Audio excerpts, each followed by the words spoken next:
We are back now with a News 4 exclusive. Millions watched Damar Hamlin's collapse and sudden cardiac arrest in the middle of Monday Night Football.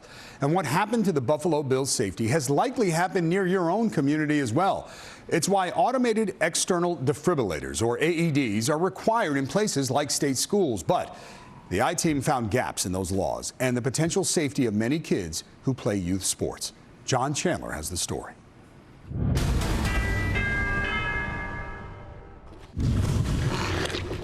In a split second, sudden cardiac arrest can strike.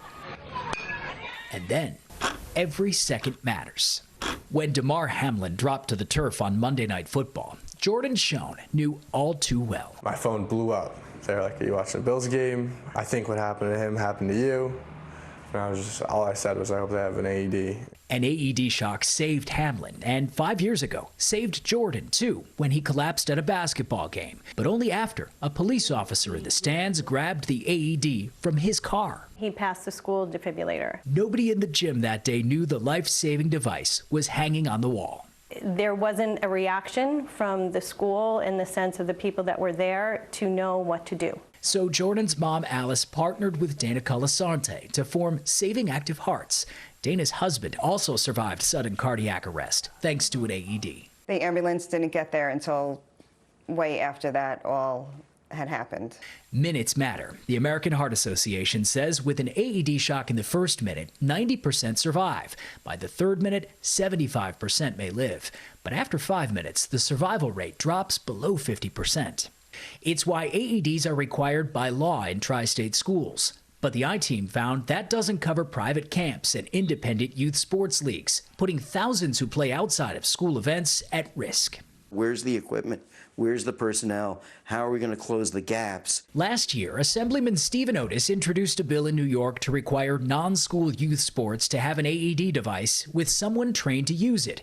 But his bill remains stuck in committee. It's unacceptable that we would lose lives under these circumstances. The New Jersey hockey rink where Michael Fisher collapsed in 2010 had no AED. Had the AED been on site, it probably could have saved his life. After losing their son, Daniel and Justine Anise were hopeful change would come from a bill in Michael's name. You don't want anyone to go through what we went through because of a inexpensive piece of equipment wasn't there. But it was vetoed by then Governor Chris Christie. He reasoned $20 to $40 million was too steep and worried it would price some families out of rec sports and camps.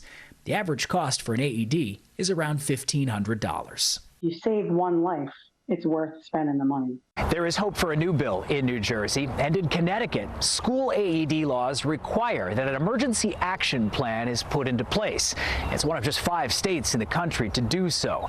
But in New York and New Jersey, training remains a blind spot. National statistics show that 40% of the time, an AED is never put into use before EMS crews arrive. The American Heart Association says 4 out of 5 teens will die from sudden cardiac arrest outside of a hospital. Jordan knows he beat long odds and now wants to see change. You have ice if you hit your knee. Why don't you have a defibrillator if you go into cardiac arrest? I think the climate is out there that the parents want to know that their kids are protected. The chair of the New York State Assembly's Health Committee tells the I-Team that Otis's bill is now on the Health Committee's agenda. Meanwhile, the nieces are urging parents to talk to coaches and to their leagues about an AED plan to reassure themselves that one is in place or to know if one needs to be put in place. John Chandler, News 4 New York. Some important stuff